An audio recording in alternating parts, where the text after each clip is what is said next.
Revelações sobre as tentativas de desenvolver uma nova arma de guerra. Uma tecnologia capaz de controlar o clima e produzir desastres naturais. Mas será que o ser humano seria capaz de comandar as forças da natureza? Mito ou verdade? Ciência ou teoria da conspiração? Raios,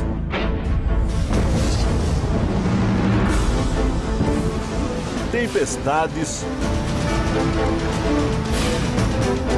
furacões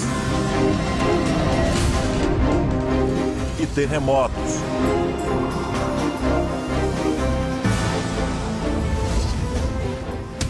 Como seria se um exército ou um grupo terrorista pudesse usar tudo isso contra o inimigo?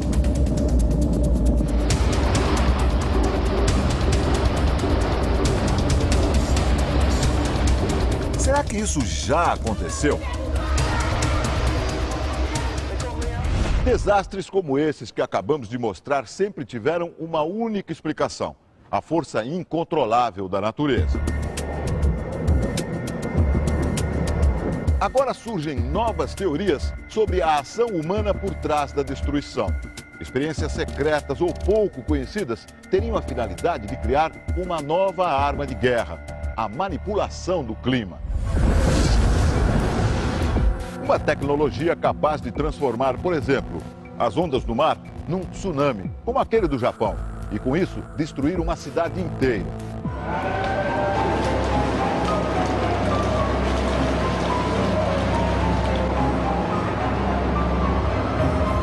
O ser humano quer sempre saber mais, conhecer e controlar a natureza.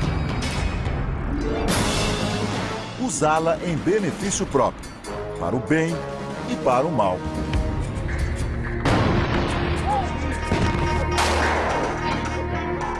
Por que não transformar em armas os desastres naturais?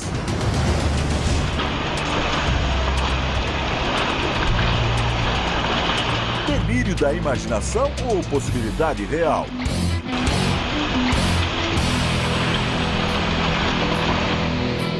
Quem poderia prever a dimensão de um ataque como o de 11 de setembro?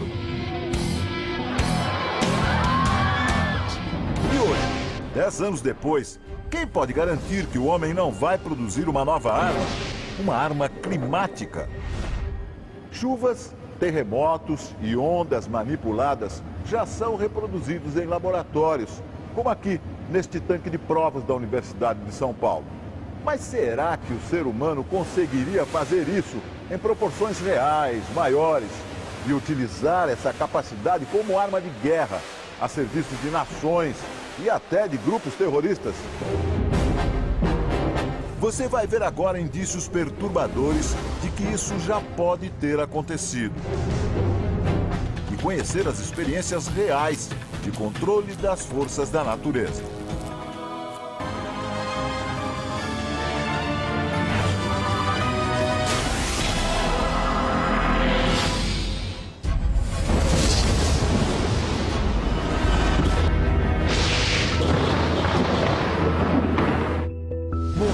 Do Novo México, Estados Unidos. Neste laboratório, um grupo de cientistas tenta aproveitar um dos mais fascinantes fenômenos da natureza: os raios. A ideia é interceptar e direcionar o raio. Os cientistas lançam rumo às nuvens de tempestade um foguete com um cabo fixado ao solo. Veja o momento exato em que o raio atinge o foguete. Milhões de volts passam pelo cabo e vão direto para o chão. Neste outro laboratório, Greg Ley tenta produzir raios de forma controlada. Ele estuda os efeitos dos raios em aviões, casas e carros para torná-los mais seguros durante as tempestades. O cientista aciona a máquina e um raio se forma aos poucos. A experiência é apenas uma amostra do que acontece ao ar livre. Agora imagine um campo de batalha onde o alvo é um tanque inimigo. As pesquisas não têm finalidade militar, mas os cientistas concordam que os raios podem ser uma arma devastadora numa guerra.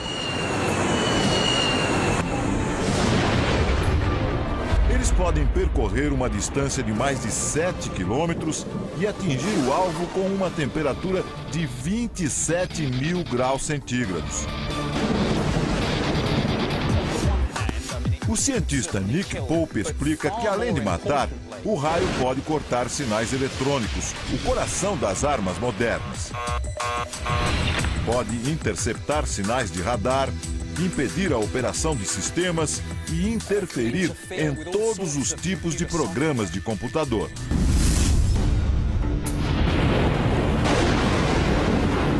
Mas será que o mundo alguma vez já foi atacado por uma arma construída a partir de uma força da natureza?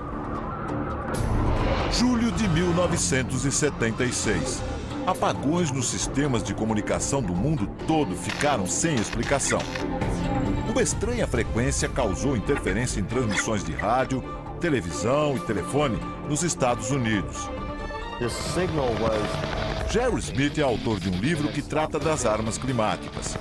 Segundo ele, os cientistas norte-americanos descobriram que o sinal secreto vinha da então União Soviética, o auge da chamada Guerra Fria entre as duas maiores potências mundiais. Fotos de satélite mostram um gigantesco radiotransmissor russo. Dele saíam ondas de extrema baixa frequência rumo à atmosfera sobre os Estados Unidos. O sinal continuou a ser detectado até 1989. Mas por quê? O transmissor soviético funcionava como um grande radar e servia para verificar se havia mísseis americanos a caminho do país. Mas alguns pesquisadores suspeitam que algo mais sinistro estava no ar. No início da década de 80, um relatório do Departamento de Defesa americano dizia que a máquina russa interferia no clima e que teria o poder de alterar o padrão dos ventos no mundo todo. Será que o transmissor foi uma arma secreta entre União Soviética e Estados Unidos? O fato é que, nessa época, algo muito estranho aconteceu. De 1987 a 1992, o estado da Califórnia passou por uma das secas mais dramáticas da história. As lavouras secaram e o gado morreu. O preço dos alimentos subiu vertiginosamente e a população ficou aterrorizada. Os especialistas em clima disseram que a causa foram as altas temperaturas que impediram a entrada de umidade na região, um fenômeno fora do comum para a Califórnia. Normalmente, os ventos de grande altitude levam a umidade para a costa dos Estados Unidos. As setas indicam que os ventos sopram sempre para o leste. Durante a seca, os ventos mudaram subitamente de direção e se enfraqueceram. É claro que os soviéticos negaram tudo. Este professor de táticas militares diz que negar faz parte do jogo. Afinal, nenhum governo se sentiria confortável em admitir que deu início a uma guerra climática.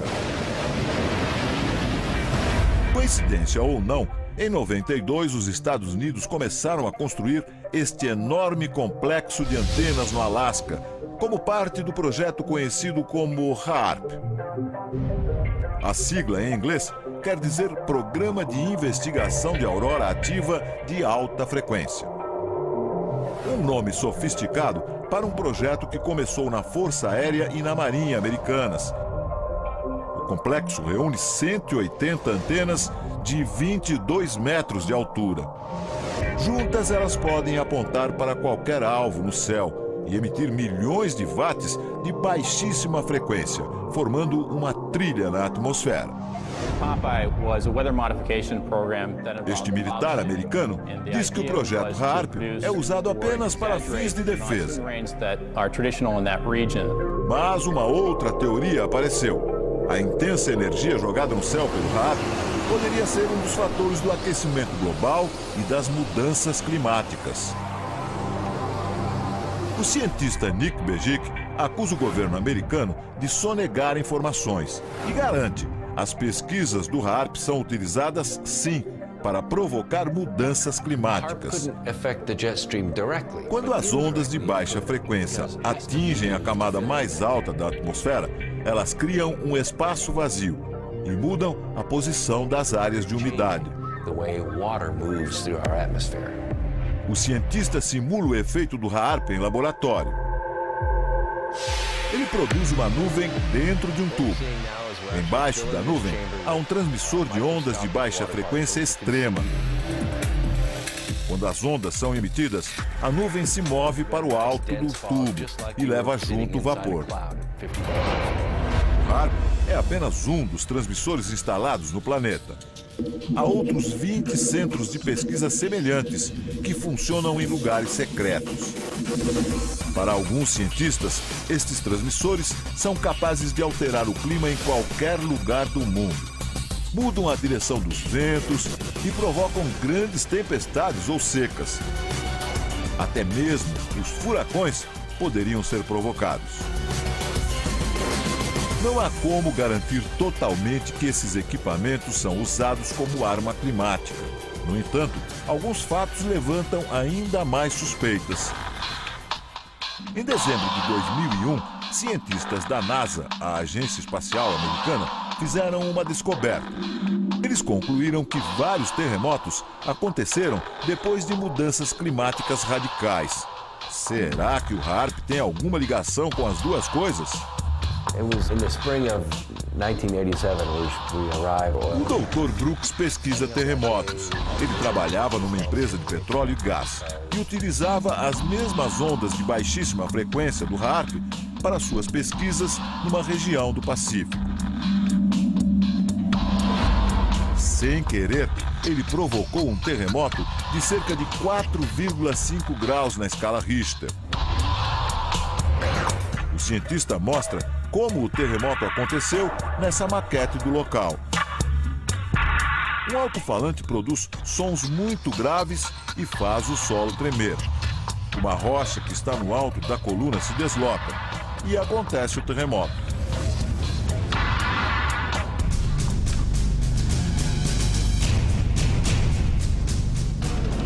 Várias teorias afirmam que o HAARP é responsável por terremotos em territórios inimigos dos Estados Unidos, como o Irã e o Afeganistão.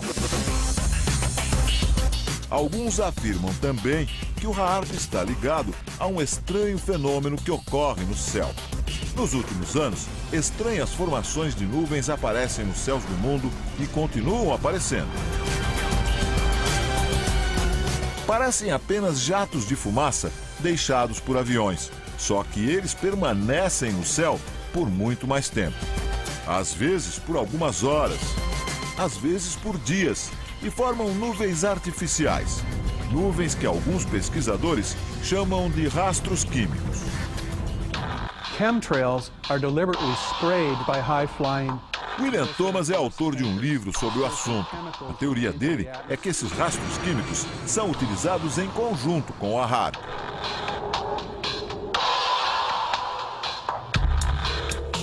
Segundo ele, os rastros químicos secam o ar. E o resultado de uma atmosfera sem umidade é o surgimento de secas. Agora imagine os efeitos disso no campo de batalha, causando longas secas em países inimigos, acabando com os recursos e forçando uma rendição. Na guerra climática, fazer o inverso também é possível. Chuvas devastadoras podem varrer cidades inteiras do mapa. O escritor Jerry Smith diz que os militares fazem pesquisas climáticas desde a metade do século passado. Em agosto de 1952, a pequena cidade inglesa de Lynmouth sofreu uma grande